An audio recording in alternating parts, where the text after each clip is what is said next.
I'm about to tell you how you can look your best and feel your best literally at any age. If you don't know me, I'm Amy Moss. I'm a certified holistic life coach and a holistic esthetician.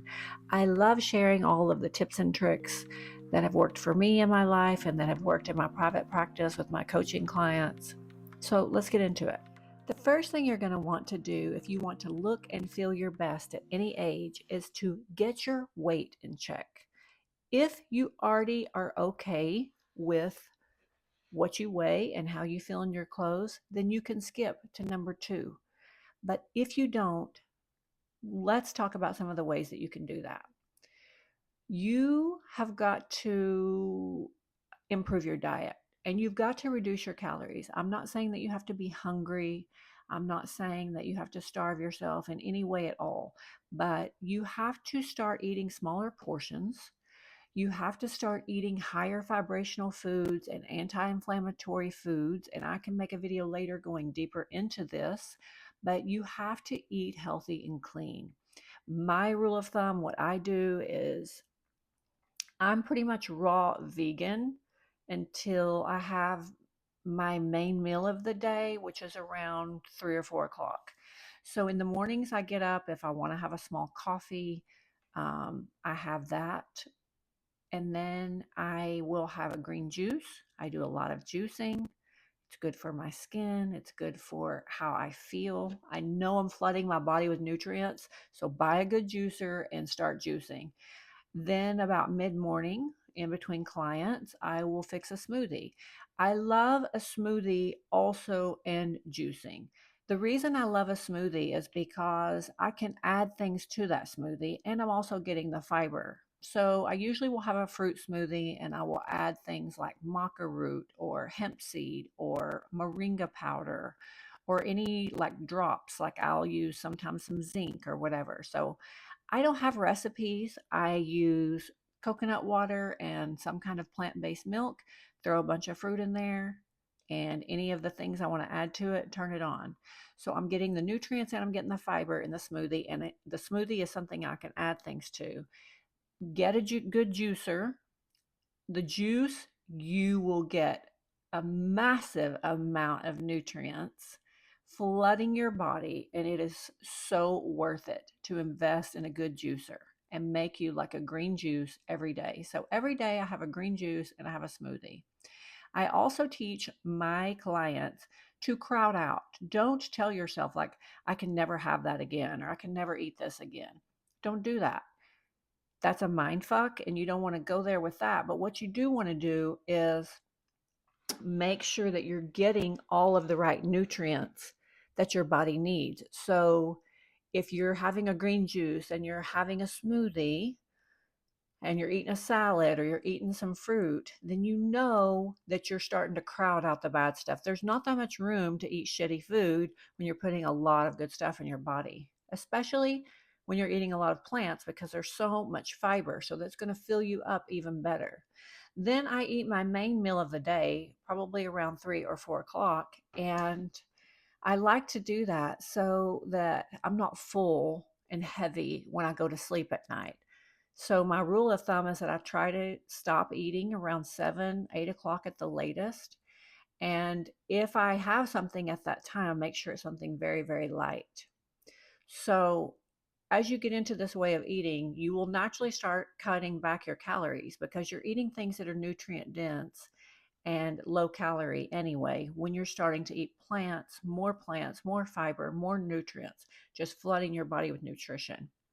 The other way that you can lose weight is to get in the gym or to go for a walk. I make sure that I get 10,000 steps a day, but I also go to the gym 4 days a week and just do some light weights. You've got to build some muscle, recruit your legs because they are the largest muscle group. So when you're working out your legs, your glutes, you're going to be burning more calories naturally when you do that.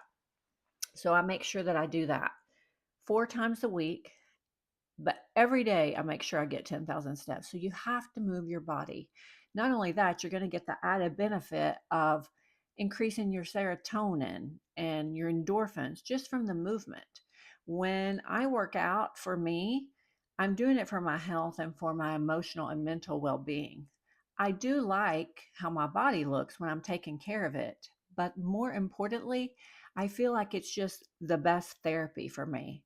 After I finish a workout, whether I just do um, some light weights or I walk on the treadmill or whatever, if I've had enough movement throughout the day, I just feel like that emotionally and mentally sets me so right.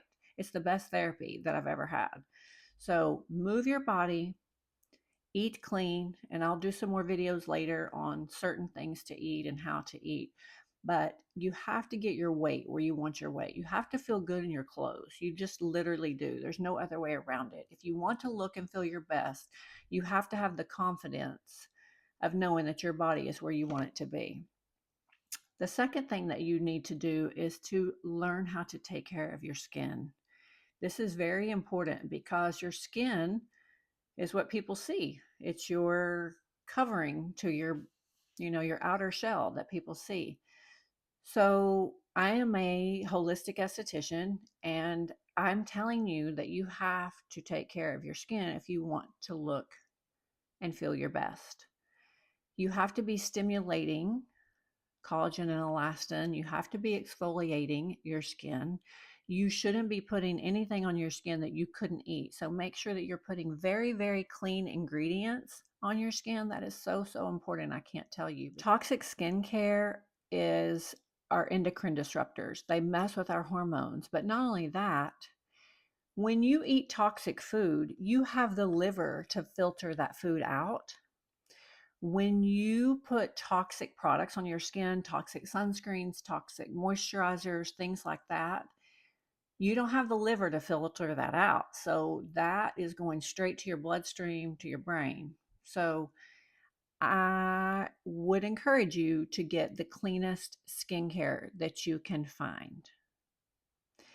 Another thing you can do to improve your skin is dry brushing. I dry brush every morning and every evening after I get out of the shower when my skin is clean. I dry brush my face, my neck. I start here where I am eliminating all of the lymphatic fluid from these points, and then I work down. I do my face first, and then I do this area, and then I work down and do my legs and then my arms.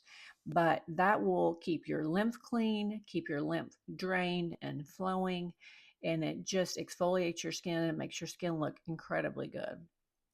So we've covered number one is get your weight in check. Number two is to take care of your skin so that your skin looks the best. Number three is to cut back on alcohol. Not saying that you already drink, you may not, but I think that the things you drink shouldn't have calories anyway, unless you're having a smoothie or a juice, a green juice. Other than that, you should just be drinking pure, clean water. Clean water, that's the key. And make sure that you have your alcohol in check. And so if you don't have a drinking problem, never have had a drinking problem, look into the Sober Curious movement. I became sober curious 2.5 years ago because I just wanted to cut back on my drinking. I didn't have a drinking problem, but I probably was drinking a little bit too much, and I just didn't want alcohol to affect how I felt anymore.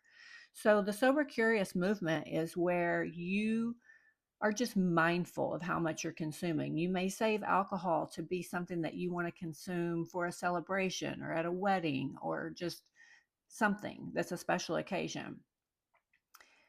Stop drinking every day. It's aging you. Drinking and smoking will age you quicker than anything. So become sober curious and get alcohol in check because that's going to slow down the aging process. And the fourth way that you can look and feel your best at any age is to take control of your brain. This doesn't necessarily have as much to do with the looks as it has to do with how you feel. So when I talk about physical health, then I talk about mental and emotional health together because they go hand in hand. And then I talk about spiritual health, which is so important as well. But you cannot have an emotion without a thought. So to get your emotional health and well-being in check, you will have to get your brain in check. You have to take control of everything that you think. You have the prefrontal cortex that needs to be in charge, and then you have the reptilian brain. So you need to keep your prefrontal cortex in charge at all times. The reptilian brain is the one that wants to keep us comfortable. It's the toddler that's saying, why can't I have that piece of cake? Why can't I have an extra cocktail or 5 or whatever? But your prefrontal cortex will say, I don't need that. Or I already made this promise to myself that this week I was eating this way, or I wasn't going to drink as much. So make sure that your prefrontal cortex is the one in check. And a way that you can really, really do this is to set and write down at the beginning of the week the way that you want to live your life that week. This is what I want to eat. This is what I want to drink. This is what I'm going to do for exercise or for moving my body. And then your brain, the prefrontal cortex, will start to solve for that. When the toddler brain wants to speak up and say, no, I don't really feel like doing that today, you take control with the prefrontal cortex and say, yeah, I'm sorry. You go set your ass down. We're going to the gym. Or I'm going to eat clean today. I'm not going to eat and put a bunch of trash and shit in my body. So you have to be aware of what your brain is telling you, because you are in charge of it.